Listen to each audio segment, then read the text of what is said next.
Assalamualaikum warahmatullahi wabarakatuh. Sebelumnya mohon maaf jika saya mengganggu waktu siang ataupun waktu istirahat yang para dosen sekalian. Sebelumnya kita ucapkan puji syukur kepada Allah Subhanahu wa taala yang mana telah memberikan rahmat serta hidayah kepada kita semua agar kita dapat berkumpul di ruangan ini untuk mengadakan pertemuan untuk pengujian proposal dan seminar proposal. Selain itu, selawat serta salam tidak lupa kita ucapkan kepada Nabi besar Muhammad SAW tentunya. Baik, sebelumnya saya ingin mengucapkan terima kasih kepada dosen penguji saya sendiri dan juga dosen pendamping saya, yaitu Ibu Dinya, selaku pengajar dan pengampu mata kuliah untuk metode logi penelitian. Nah, di sini beliau telah memberikan kesempatan kepada saya dan memberikan waktu kepada saya untuk mempresentasikan presentasi mengenai proposal saya sendiri, yaitu tentang evaluasi kegiatan praktikum secara online dalam pembelajaran biologi menggunakan model CIPP, yaitu di dalam konteks input, proses, serta produk. Sebelum kita masuk lebih lanjut, kita harus masuk dulu ke bab pertama, yaitu mengenai pendahuluan. Di sini ada latar belakang mengenai kenapa saya harus memilih judul tersebut untuk diteliti. Yang pertama di sini adalah didasarkan bahwa pendidikan itu merupakan usaha yang sangat dibutuhkan untuk pengevaluasian dan juga untuk memperbaiki serta menumbuhkan adanya bibit atau suatu kualitas dalam pendidikan tersebut. Selain itu didasarkan pada menurut Undang-Undang Nomor 20 Tahun 2003. Di sini ditegaskan bahwa pendidikan adalah usaha sadar dan terencana untuk mewujudkan suasana belajar serta proses pembelajaran agar peserta didik ini aktif mengembangkan potensi dirinya untuk memiliki kekuatan spiritual keagamaan, pengembangan diri, kepribadian, kecerdasan, akhlak mulia, serta keterampilan yang diperlukan dirinya dalam masyarakat, bangsa, dan negara nantinya. Namun, jika kita lihat dari praktiknya sendiri yang akhir-akhir ini hingga ke tahun ini, kualitas pendidikan kita itu belum sepenuhnya mencapai titik yang diharuskan dengan undang-undang tersebut.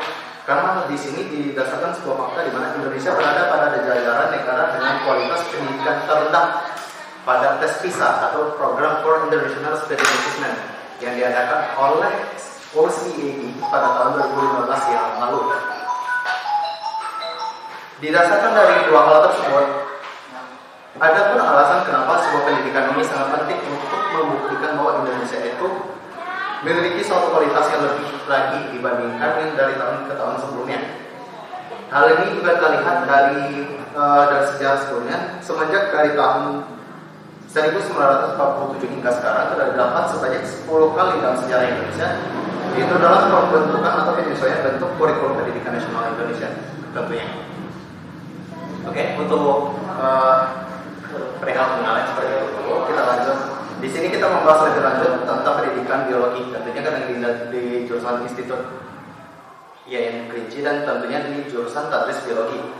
Nah, dari belajar biologi, pembelajaran biologi ini kita tahu bahwa biologi merupakan ilmu tentang kehidupan. Tentunya di sini dalam ilmu kehidupan bukan berarti kita mementingkan sebuah konsep nyata, misalkan arti tentang hidup, bukan seperti itu. Tentunya kita butuh menelaah dulu apa itu hidup dan bagaimana proses terkait di dalamnya.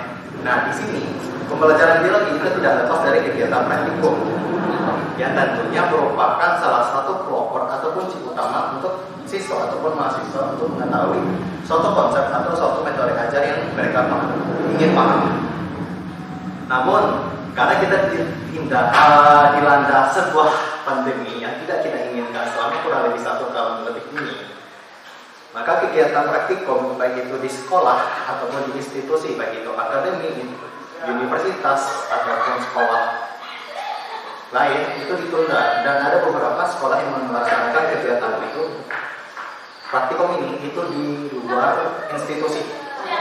Nah, saya di sini kita mendapatkan sebuah solusi terbaik untuk membuat adanya sebuah evolusioner dari sebuah kegiatan praktikum, di mana kita dapat melakukan kegiatan praktikum itu secara online. Namun di sini ada beberapa hal poin yang harus diperhatikan dalam proses praktikum tersebut mengenai prosedur, yang kedua alat serta bahan, yang ketiga tempat pelaksanaan tersebut. Nah, mungkin dari alasan yang saya kemukakan di sini inilah kenapa saya memilih permasalahan ini untuk diteliti sesuai dengan judul yang sudah saya jabarkan sebelumnya.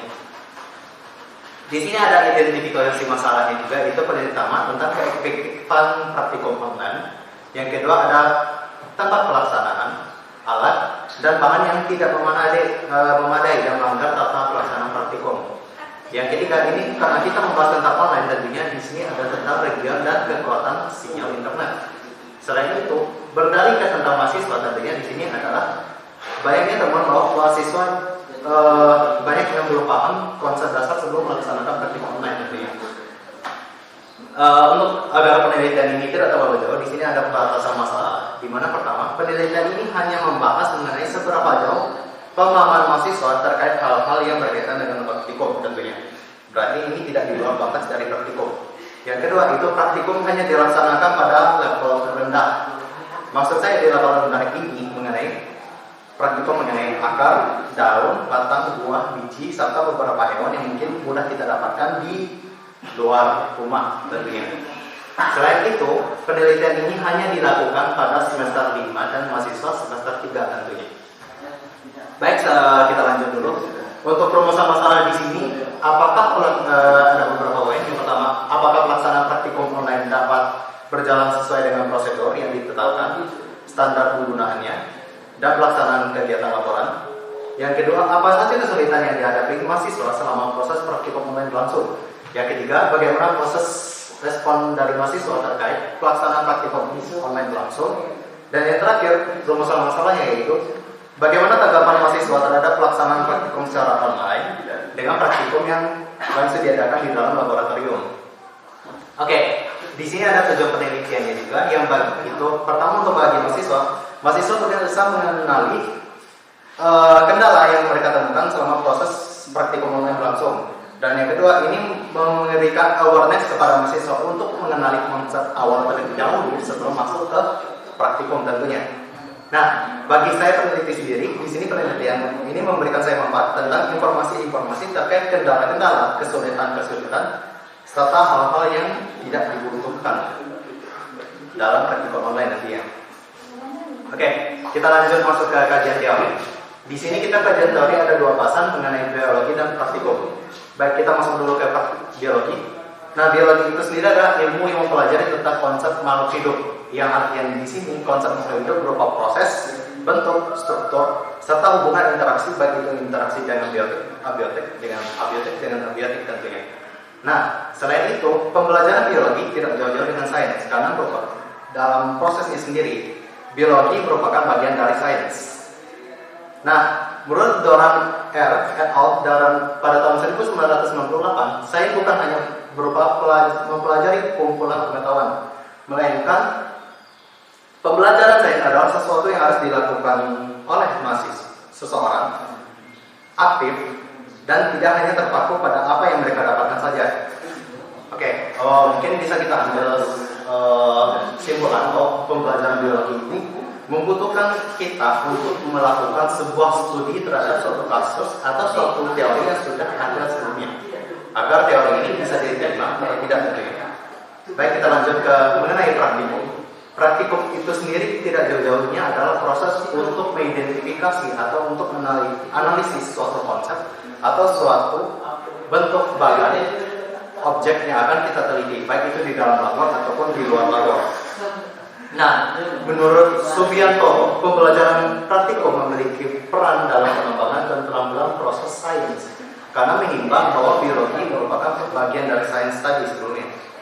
Selain itu, menurut Hidayat, melalui praktikum, siswa juga dapat mempelajari sains dan pengamatan langsung terhadap gejala-gejala maupun proses-proses sains, dapat melatih berpikir ilmiah dan juga mengembangkan sikap ilmiah serta melatih mahasiswa untuk memecahkan suatu masalah dan konsep ilmiah tentunya.